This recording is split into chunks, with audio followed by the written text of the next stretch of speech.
If a broken arrow message is ever flashed, signaling a nuclear weapons accident within the United States, will we be ready to cope with it?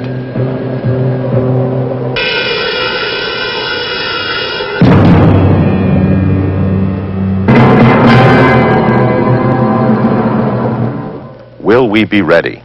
That's the question we sought to answer in the Nevada desert. The occasion, a joint Department of Defense, Department of Energy nuclear weapons accident exercise. The doctrine for response forces at such an accident is straightforward enough in outline. You put out the fire, remove and treat casualties, establish command and control, contain the contamination, render the weapon safe, and start recovery operations. And what a tremendous effort lies behind those simple words. What a potential for serious complications. For we're talking about an event that literally explodes in the news media and in the public mind. Our government, from the White House on down, demands a quick, competent response to contain the danger first, then eliminate it, and finally recover from it. Now here is the Air Force on-scene commander at the exercise site. Roger. The exercise you are about to see was the first of its kind, unique in scope and duration, and consequently unique in its great importance to all who share responsibility in nuclear weaponry. Its purpose was to test our responses, to play out from the first Mayday call to the final cleanup the complete scenario of actions required by a major nuclear accident. From this exercise, we all learned valuable lessons. It showed how critically important is each individual's function in the total effort. It proved that your personal response, your decisions, your recall of what you learned in training can make the difference between a widespread calamity or a swiftly contained local incident. The basic facts were these. An Air Force C-141 with 7 crew members crashed and burned in the Nevada desert. Aboard was a group of nuclear weapons being ferried to a depot, 6 complete weapons and components for 2 more, from the inventories of the Army, the Navy, the Air Force, and the Marines. The D-Day clock thus begun ticking at 09:55 hours with a potential broken arrow message from Nellis Air Force Base. Confirmation went out within half an hour when a reconnaissance helicopter from the nearby Army camp, Fort Mercury, found the wreckage 30 miles away. The grim message was, no evidence of life, aircraft badly broken up. The first word of a nuclear weapons accident goes to the National Military Command Center, then to the topmost levels, including the Secretary of Defense, the White House Situation Room, and the JNACC, the Joint Nuclear Accident Coordinating Center.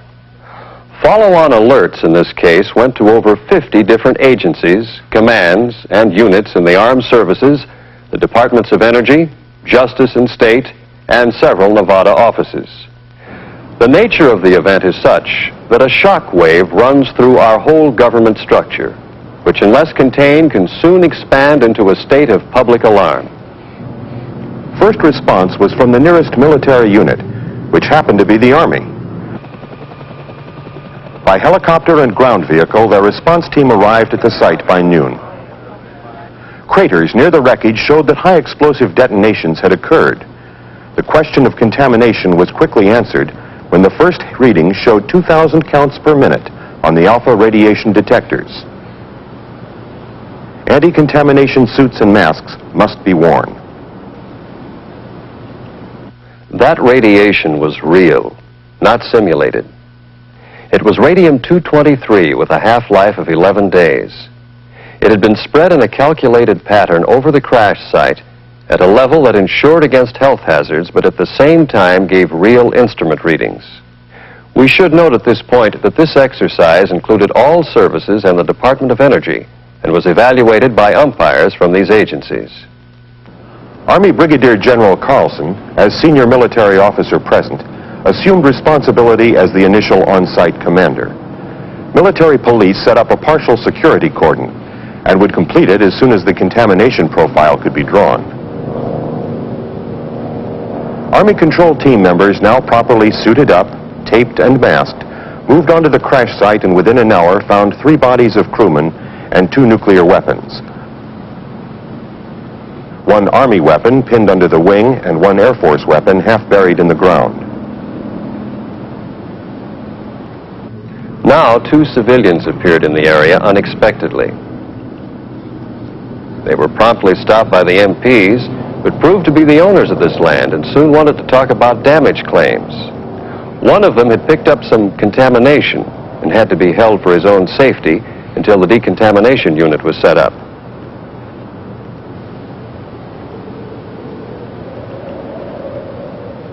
Meanwhile, a steady stream of reports, notifications, and requests for additional support were going out from the Army's Field Command Post. Among them was a request to the Federal Aviation Administration to create a prohibited air corridor over the crash site, 10 miles wide and 10,000 feet high. Normally, we have no authority on private property, but a national defense area may be established in an accident like this where nuclear weapons are involved. Now the complexity of the operation was growing by the hour. The question arose as to whether the county coroner could handle contaminated bodies. Explosive ordnance disposal teams from the Army, Navy, Marines, and the Air Force were called for, since weapons belonging to each service were involved.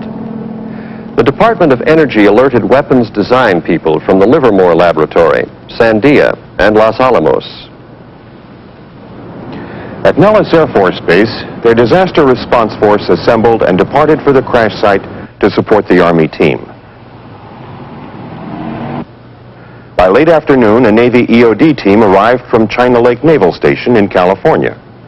Shortly after, the Army's Alpha team came in from Fort Bragg, North Carolina, to aid in the radiation survey and contamination control line operations. The newsmen were not far behind, asking for interviews and for a look at the wreckage.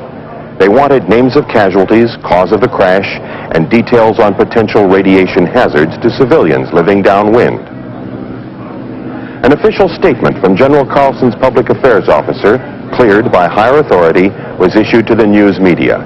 It stated the basic facts as they were then known and acknowledged that nuclear weapons were involved.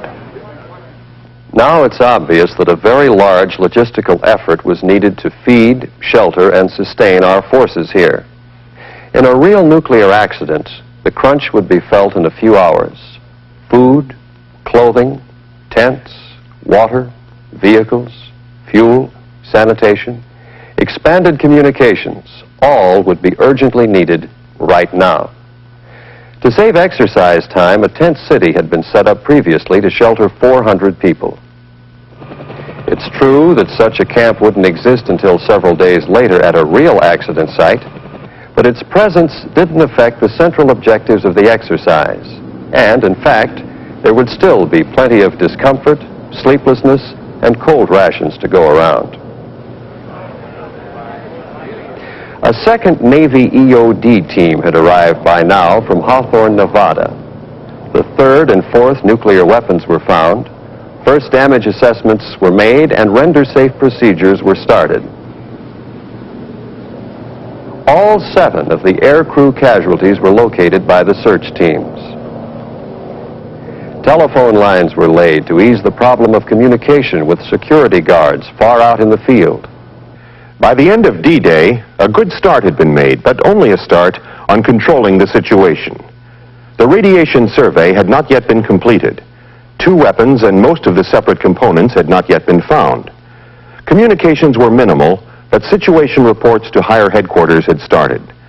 But the needs were great, and among the urgent requests that flowed from the command staff were these: aerial photos of the site, an aerial radiation survey, the long-range communications package called Jackpot, the Air Force's Occupational and Environmental Health Lab, and the Army's Radiological Assistance Medical Team. The Army was still in command at the site since they responded first from the nearest military installation. But the Air Force, by regulation, would soon take over responsibility, since they had possession of the weapons at the time of the accident. In fact, the 22nd Air Force Disaster Response Force was now assembling at Travis Air Force Base, California, and would soon be airborne. At about midnight of D-Day, the lead party of 23 scientists and technicians from the Department of Energy's Weapons Design Laboratories arrived.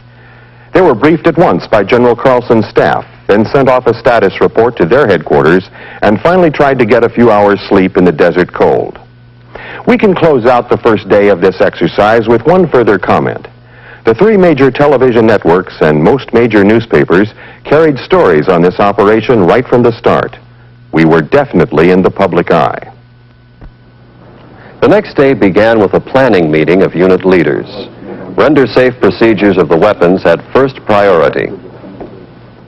Early in the day, an EOD team found more of the classified weapons components near the wreckage and reported a high radiation count near the aircraft tail. There was by now a steady influx of technical personnel. Navy Radiation Control, or RADCON, teams arrived from several locations throughout the United States. They were joined by Marine EOD and RADCON personnel from California and Arizona. By mid-morning, render-safe procedures on the two Navy weapons were completed. A large mobile crane had been requested on D-Day, and it now came onto the site to help in weapon recovery. One of the Army's weapons was pinned under a wing and an engine. As soon as these were lifted off, EOD personnel were able to electrically safe the weapon. The situation report that went out from the Army's Field Command Post before noon placed the count at 206 military personnel now present, plus the 30 from the Department of Energy's Weapons Laboratories, with more to come. Communications were in danger of being swamped. But the arrival at the airstrip of the JCS Jackpot Mobile Communications Package from MacDill Air Force Base in Florida promised some relief. Next to arrive was the EOD team from Hill Air Force Base, Utah, to perform render-safe procedures on the two Air Force weapons.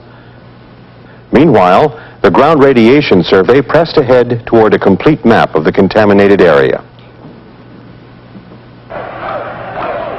But then a distraction. A crowd of noisy pickets descended on the command post, protesting the presence of nuclear weapons. All right, don't let anybody move.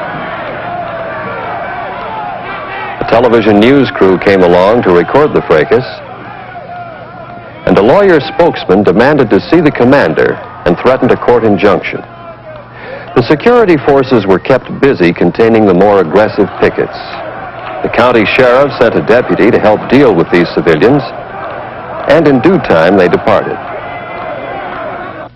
It's clear that at any nuclear weapons accident, the on-scene commander and his staff are under tremendous pressure from all sides.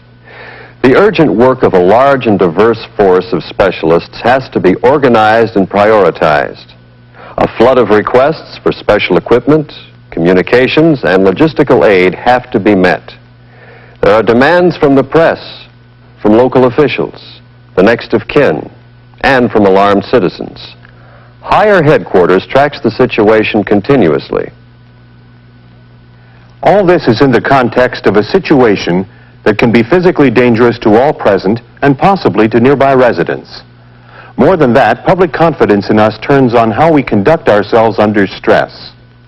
To put it bluntly, we're expected to know what we're doing, and we'd better show that we do. Early in the afternoon of the second day, the specialists from the DOE's weapons laboratories processed across the contamination control line and joined in the work. They were a welcome addition. First, for their expertise in weapons design, and secondly, because of their sophisticated radiation detection instruments. By mid-afternoon, shipping documents had been found in the wreckage, giving important confirmation of weapons specifics.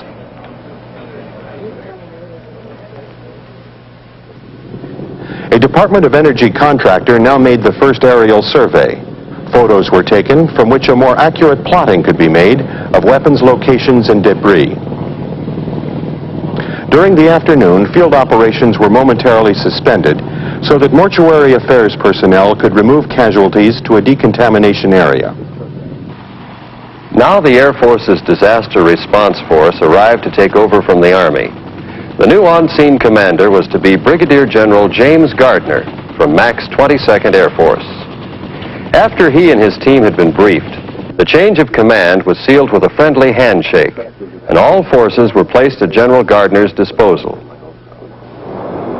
At Nellis, the air-transportable Radiac package called A-Trap arrived from Kelly Air Force Base, Texas.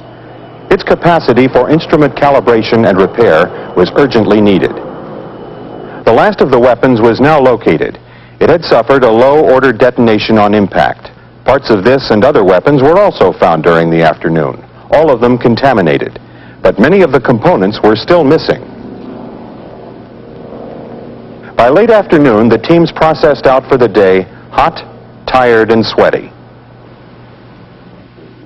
A nighttime staff meeting was inaugurated to brief everyone on the day's results, the problems that had surfaced, and the plans for tomorrow. While that meeting was going on, another was held, bringing together the scientists and specialists from the weapons labs on the one hand, and the EOD and RADCON personnel from the services on the other. Most of them had never met before and knew little of one another's capabilities. A great deal of helpful information was exchanged, and some initial confusion about differing procedures was laid to rest.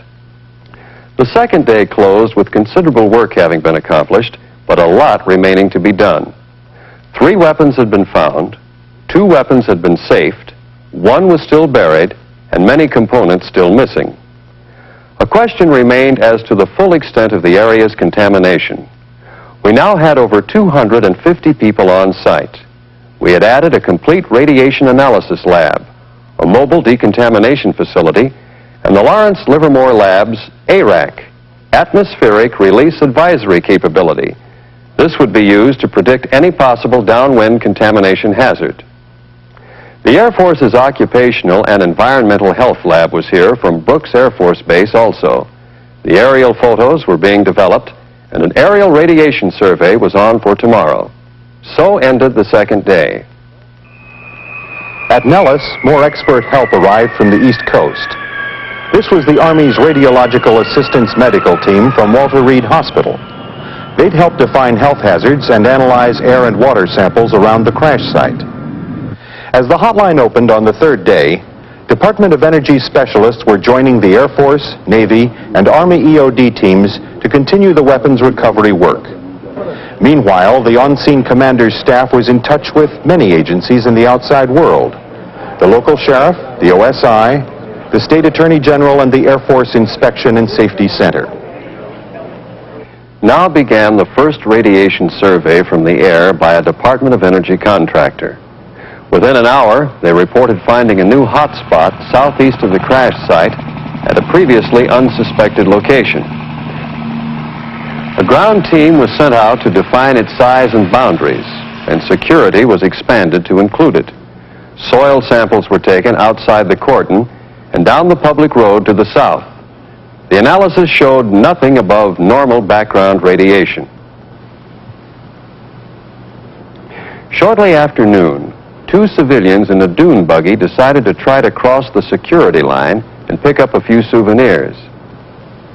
They didn't get very far. After they identified themselves and were checked for contamination, they were allowed to go on their way. The demands of the news media were a constant pressure on the commander and his public affairs officer. News releases were given out periodically, but the reporters always had further questions. There were queries on the possible threat to public health, property damage, the whole matter of transporting nuclear weapons safely, the specific cause of this accident, and many more. Meanwhile, the recovery work went on. A joint Navy DOE team found a heavy component of an exploded weapon in its crater, contaminated. The mobile crane was called in once more to stabilize the Air Force weapon so that the sand could be dug away. Then the render safe procedure on it was finally accomplished. As to the Army weapon, it presented some delicate problems that would be talked over far into the night. Late in the afternoon, the mother of one of the dead crew members came to the site. She wanted to claim his body for burial. She wanted to know how it happened and why, whose fault it was, and what her son had died for. It all comes down on the commander and his staff, the big crises and the small ones, the individual sorrows the public fears. By the end of the third day, we had a pretty good radiation survey in hand. The perimeters were now defined and security was set. A request had gone out for more respirators, an airlift of 7 jeeps, and more heavy equipment. At the evening conference, the list of work to be done seemed almost as long as ever, but the list of accomplishments was now quite respectable. Early on the fourth day, a team of Army and DOE weapons lab people took radiographs of the damaged Army weapon. It could not be safely moved until its internal components had been stabilized. In mid-morning, the Cactus Alliance was heard from. This was a group of environmentalists who wanted everything stopped and had a state court order to enforce it. The on-site judge advocate stepped in. He advised the commander that the issuance of the restraining order was outside the state court's power. This judgment was later sustained by the state attorney general. The staff judge advocate relayed the decision by telephone to local civil authorities, and operations continued.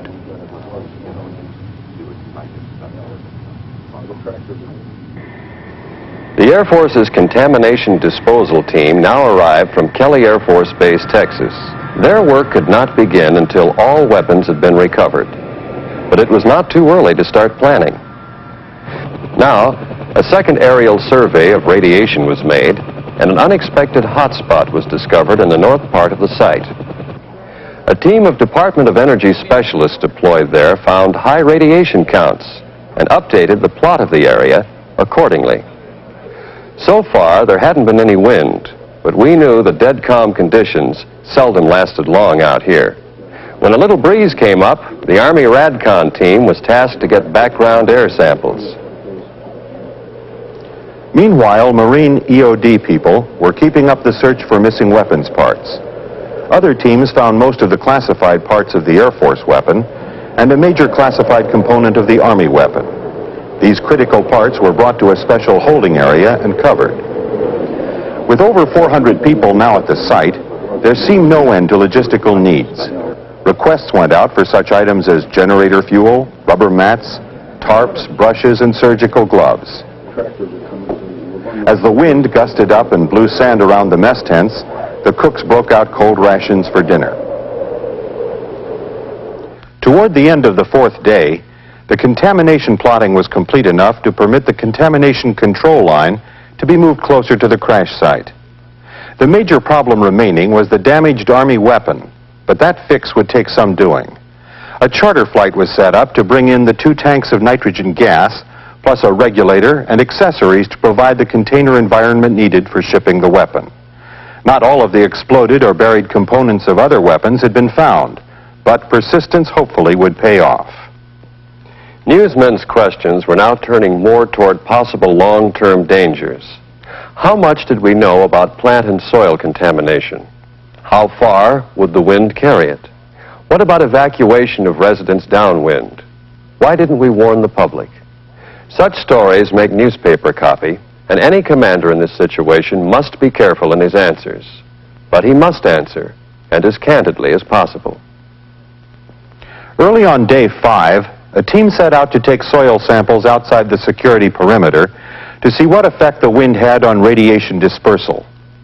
Water samples from wells in nearby towns were also taken, and all results were negative. The Air Force weapon was examined again and found to be okay to remove. More contaminated pieces were found in and around the cratered areas, and the Marines found more fragments of their weapons components.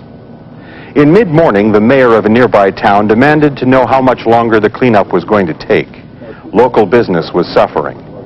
He was briefed by the commander, and the judge advocate advised him on claims procedures.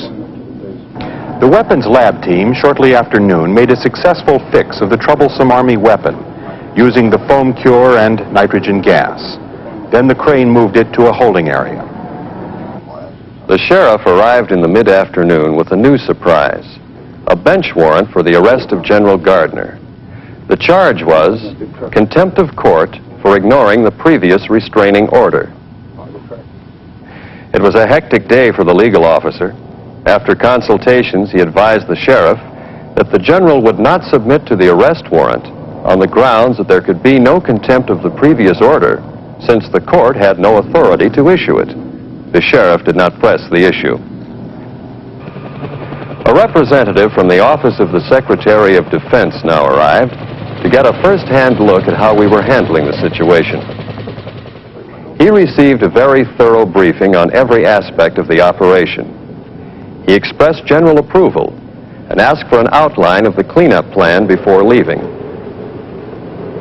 The wind kicked up to 30 knots late in the afternoon, hampering operations. Foul tenting, blowing sand, and cold added to the general discomfort.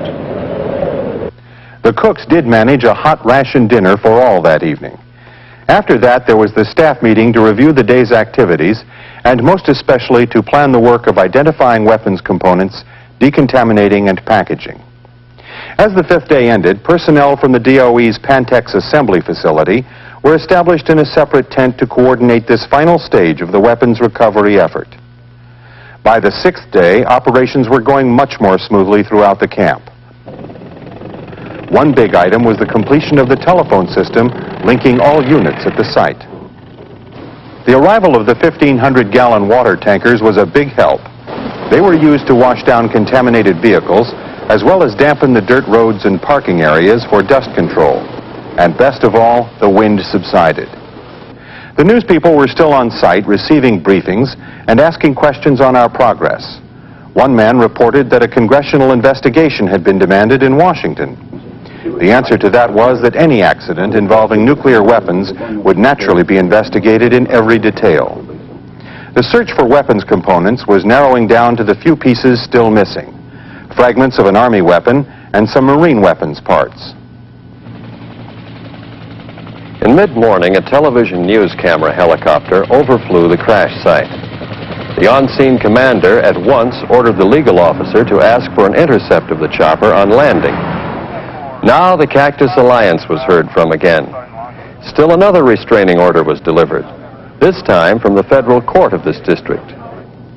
But calls to the United States Attorney and the Judge Advocate General cleared this obstacle as well. To put to rest any lingering fears about radiation, the commander sent letters to the mayors of all nearby towns that there was not and would not be any danger to the public health from this operation. By early evening of the sixth day, the recovery plan was completed. The identification of weapons components and packaging for shipment was proceeding well. The last remaining weapons recovery task was to find the still missing pieces. In the morning of the seventh day, a joint team led by personnel from the Los Alamos Scientific Lab made a sweep of the area north of the wreckage with radiation detection meters and found 4 of 6 missing parts. The other 2 were found, and all EOD teams could finally say, mission accomplished.